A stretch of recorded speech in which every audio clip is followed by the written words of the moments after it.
All right, friends, in the build show today, we're going to be installing this Pella slider, that Pella man door, from waterproofing to screws, the laser levels. Now, this show is showing you specific Pella products, but trust me, you're going to watch this video really no matter which type of slider or man door you're going to install on your projects. And this video is intended a little bit for nerdy installer, but very much intended for my builder friends to make sure you understand all the parts and pieces and all the hardware and tools you're going to need for when your install crew shows up. We're going to show you all the nerdy steps, start to finish. Let's get going.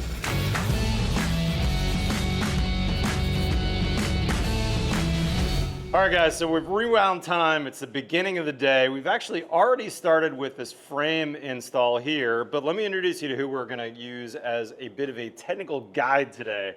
So first off, I've got Jaden from Pella Corporate. Jaden is kind of the lead install tech guy.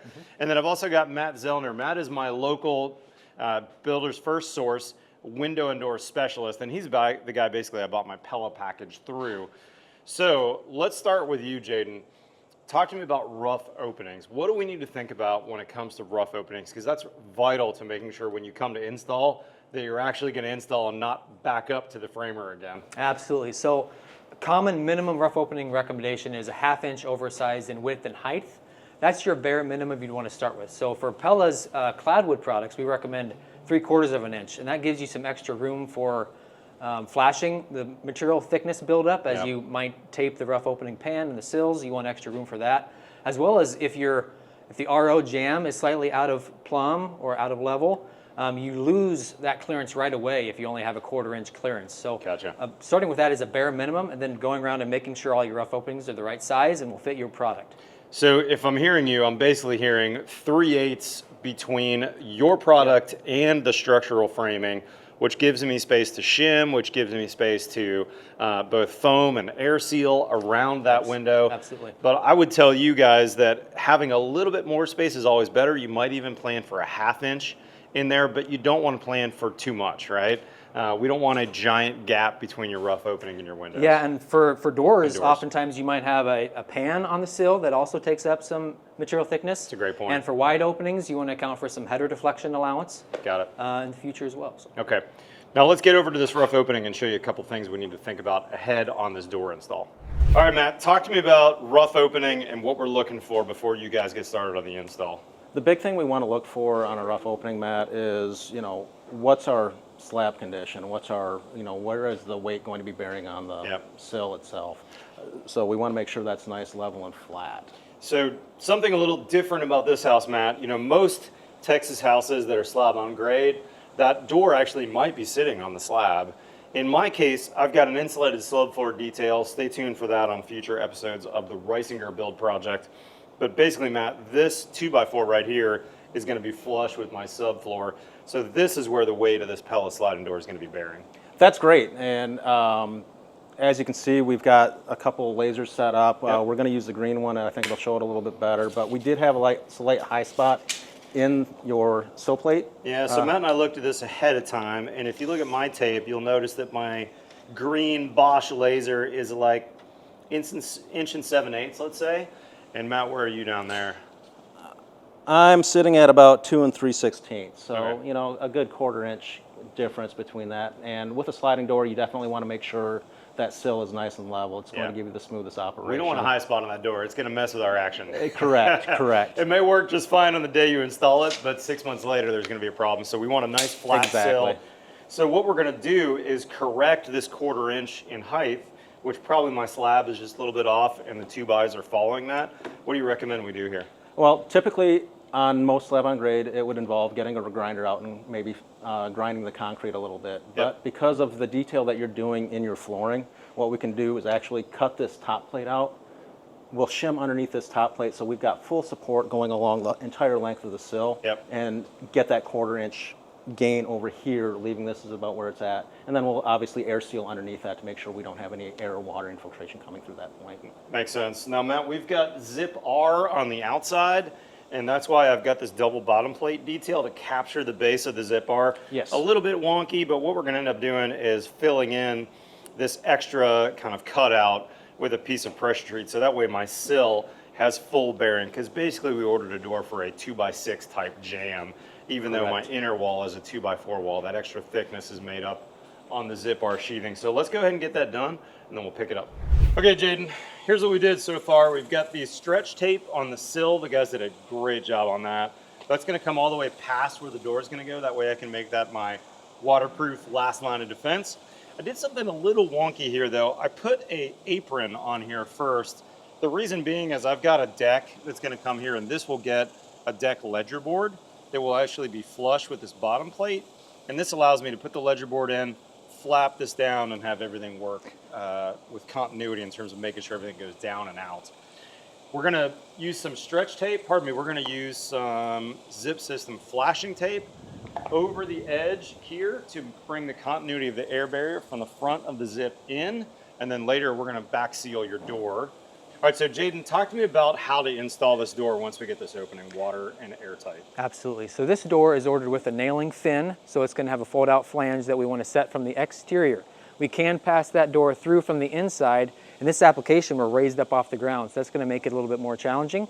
So we're going to plan through and think ahead on whether we place our sealant before or after we set the door. Now, we do have some recommended sealant bead locations that are in our instructions.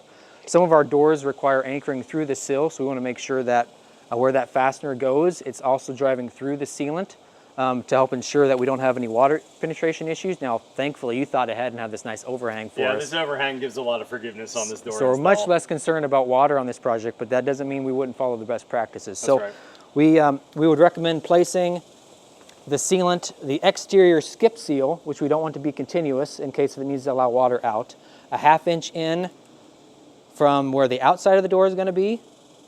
Okay, so there's your 1/2 inch mark Correct. from the outside of the door. And then how do we figure out where that is on the inside of this sill? So for the inside, our clad wood door frames are 4 and 9. Okay. So you'd place it a 4 1/2 9 inch. 16ths Correct. minus a 1/2 inch. Absolutely, from the 1/2 inch. And then after we set the door, we're going to finish it with an interior continuous seal to kind of double layer that interior sealant. So you mentioned a skip sealant. Will you actually show that with my Sharpie, what you mean by that?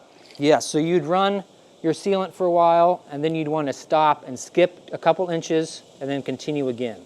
Got it. Okay, so we're leaving a pathway that water could get Right. through rather than running a full continuous bead. And the interior bead will want to be continuous. Okay, Now, so this bead here we're running continuous. yes, and as we mentioned, since we're going to set this door and need to be able to fold out that fin, but set it from the interior side, it's going to be a little bit more challenging to not wipe and mess up the sealant while we do that. But we can set that door in and lean it out, and then place this seal actually after the door is in the opening. Got it. And that would We make want that... I'd recommend test fitting too, right? Test fit before Rather we than get all the doing that sealants sealant down, and then, absolutely. Oh shoot, I messed it up. Yes. So test fit it. We're going to bring the door. We're going to tip it in place, make sure everything looks good for fit. Yep.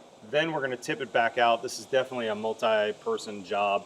We want 1 or 2 people back here holding that door in place. Run that bead of sealant, tip it back into place, and then what are the next steps on that? Next steps would be, once the fin is out, to set it into the opening, and then you can make sure it's square and attach your fin and continue with the rest of the install, and then finish that up with your interior seal. Okay, and one thing I want to mention, some doors require some anchoring through the sill, some don't. This is best case scenario, right? I don't have concrete I'm anchoring into. I've got actually 3 inches of solid wood. You need to think about that ahead of time. Also, quick plug for my friends at Zip System, this stretch tape is going to do a real nice job. Not perfect, we don't want to rely on this 100%, but it's going to do some amount of self-sealing, self-gasketing around that screw that's in there. But that's why we're also using sealant. We're skipping that sealant so it's not a continuous bead. So any water that does get in there, it's going to run out. We're doing everything we can to make sure that we don't get water past this door. Any other tips or tricks I missed on that, Jade? I don't believe so. All right, let's get the we guys out. covered it. Let's get this door installed. Builder friends, little sidebar while I've got Jaden, the head engineer, on the technical side of Pella. Jaden, this is the window that we installed for a mock-up the other day. And we showed the crew how to do it, but we took the window back out to change one of the details. And when we did that, we messed up the fin on the outside. By the way, this is their steady set. Go check out our other videos on that, but it's basically a window that allows a one-man install from the inside because of this bracket. But the flange now on the outside is a flashing flange rather than an install flange, right? So Yep. Jaden, talk to me about that flange. Yes, so this flashing flange now, we want to make sure we talk through how if it does get damaged in a scenario where you're resetting a window, that how it can be replaced easily. Field replaceable, Yes. basically. Yep. So show us that. Yeah, so on this instance, I'm going to go ahead and take apart our corner seal. And you can see if you just pull on the fin, it's pretty well retained into the fin groove, which we'll show you in a moment. It's got a double gasketed rubber seal that's in there that actually keeps it watertight. Got it. But if you start at the edge, you can almost begin to zipper it out of that fin groove. Got it. And if you look really close, I'm going to put my flashlight on there. This exterior aluminum cladding, which covers over the wood, has a kind of U-shaped notch at the back of it.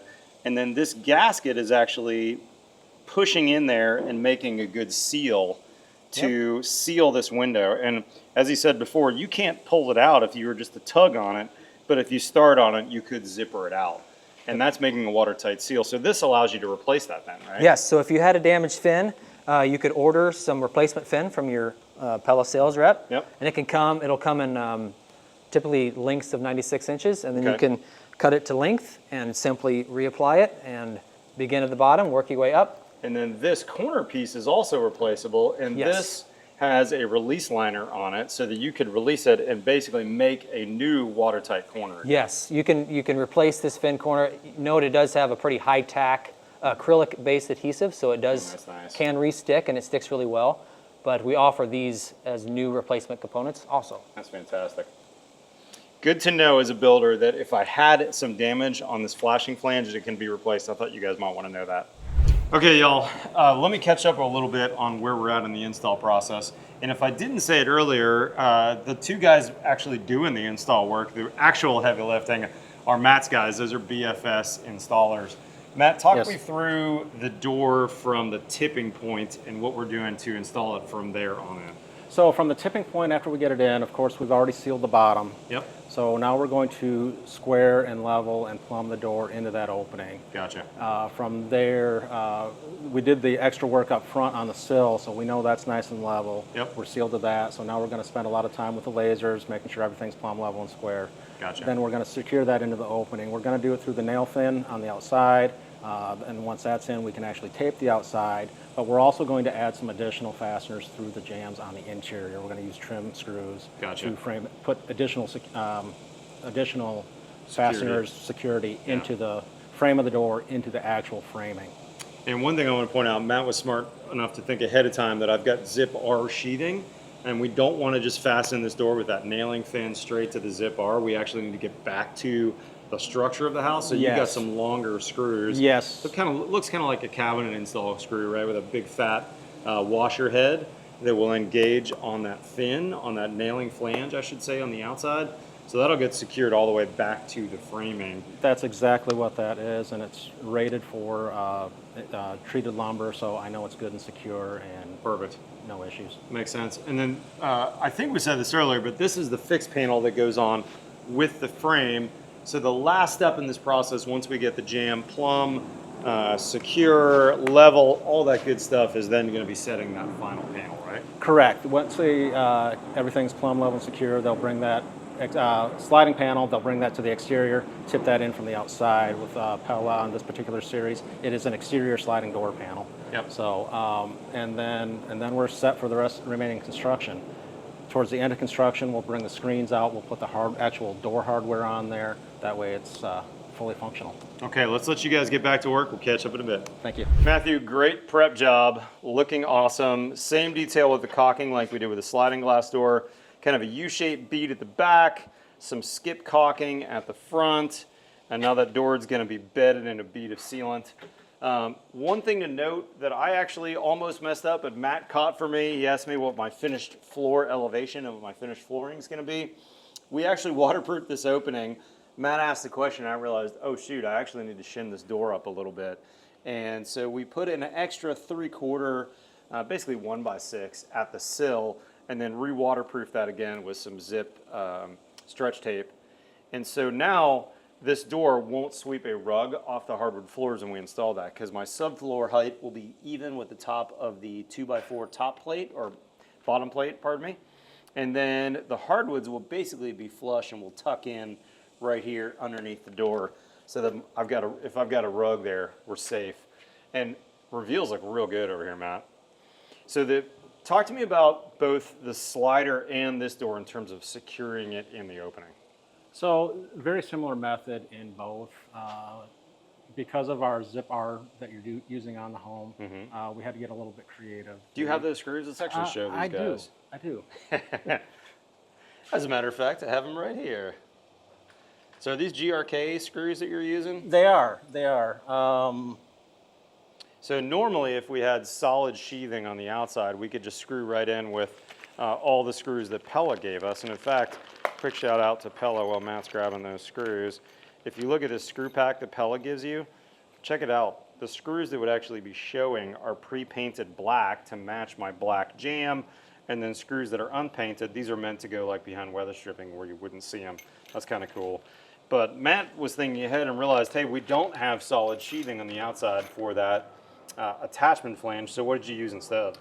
Actually a 3 1/8 inch cabinet screw. Nice. Again, rated for treated lumber, so we got a nice fat head that's fat going to head that's gonna engage hold that on the fan. flange on the outside. Exactly. But then you also fastened around the jam strategically, right? Can we show those guys what we're talking about there? So if we zoom up with my flashlight, it's going to be a little hard to tell, but in this kind of recess where the pocketed screen door is going to go, that's actually the panel. That's the panel door, got it. Oh, this is an outside slider, got it. So where that outside panel slider is going to go, there's a recess in that cavity that the aluminum has a couple dimples. We'll zoom in and show that. That's normally where we'd screw in with some of those black screws from Pella, but that would be screwed into the foam on the Zip R. So instead, Matt, what'd you do? We ended up using trim screws on the interior and then along the head. Gotcha. So and that's these screws that you grabbed. yes. And so let's show these guys that. So you have two different versions here. We have one version, I'll use my other screw as a pointer. So this version is a smooth shank trim head. This typical one, applications. Typical, yeah. But this one's got a reverse thread on the end. Where do you use which screw? So it's actually designed for composite decking. Ah, And interesting. so as you screw it in, it's actually making that joint tighter. I like using it in trim applications because it gives me a little bit of adjustability in the trim, and I don't need to use a shim behind it. Smart. So, And I want to point out that this is basically a double attachment, double security, because this has a full nail hinge on the outside that's meant as an attachment that we use these screws on, but then he's also screwing through the jam, and this is getting you that final adjustment. I want to point out too, your guys, Darren and Isaac did a real nice job of shimming where those screws are going. So we've got good solid engagement there. We're not going to bow that frame. very important, especially at the lock mechanism on the door. Yeah, so we if want that somebody's perfectly You want plumb. that straight. And you guys use the Bosch laser over here. Correct. Put the laser up on the jam. Let's make sure that's perfectly good. Then you can do those final adjustments Correct. on there. And the man door install is pretty much the same, right? Pretty similar. We're actually going to use a different fastener on the interior. We're going to get behind the weather strip and use a Top Star fastener from GRK. Oh. And again, it's letting us put a lag bolt through that frame. You have that into the Top frame. Star fastener? As a matter of fact, I do. Show us that. That's a pretty cool little piece of hardware. Do you have the bit for that too? I do. I don't let that out of my sight. 'Cause So this is a Top Star fastener. When Matt showed this to me at the beginning of the day, it kind of blew my mind. I'd never seen this before. If you look at it, you've got a screw and then you've got an upper part that appears to be floating. So as I screw this, this is floating. And the fastener head, when I engage this I don't know what that is, T15, T20 bit that's in there, and turn it, you're going to notice it's turning both. It's engaging in this head. But then when I take that away, and this is actually screwed into the jam. the jam of the door, correct. Now I'm going to flip off this two-piece. How does that come off? It's got a rubber gasket in there. Oh, okay, I gotcha. Now I'm just going to use the T20 or T18 or 20, 15, whatever it T15. is, and I'm going to engage that in here, and you're going to notice that this screw is going to turn, but this screw where my fingers are, mimicking the jam, is going to stay in place. That's a pretty neat little fastener. It makes for easy adjustment on a door. That's why I like using them. Yeah, very cool. Good stuff. Matt, great job to you and Isaac and Darren. Really, really impressive install. Big thanks to BFS They've been a great partner in this build. If you want to catch up on the rest of the videos on this project, we call this the Reisinger build. Matt and his team at BFS have been involved from the very beginning. This house plan is actually available online. Here's the link for the website. You can go check that out. If you actually wanted to build this exact house, you'd have the full window quote from BFS. They could quote it for you to be delivered in your town in a Pella system just like we've got here. And hopefully Matt and Jade and I gave you some really good tips, whether you buy Pella or not. I think what you learned here on this video was some really good builder secrets to make sure that your patio, your slider, your man door, whatever you're installing on the outside of your house is installed with best practice. Matt, really appreciate it, brother. Thank you. Do you know how to finish off my videos? Will you do it with me? Don't put me on that. Come on now. Follow me on Facebook or Instagram. Otherwise, we'll see you next time On the Build Show.